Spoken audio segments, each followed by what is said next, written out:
Here's how we install the Claber timer. We unscrew the tap unit, insert the stainless steel pre-filter and connect that to your tap. Finger tight only. Check that the O-ring is in place and now connect your timer. Turn on the tap,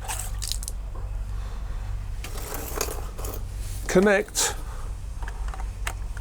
your distribution pipe and select the time that you wish to use. We're going to use number 3. There is an audible click when it turns on.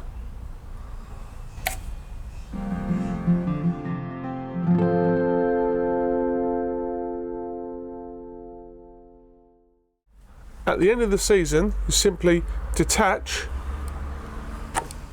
your pipework,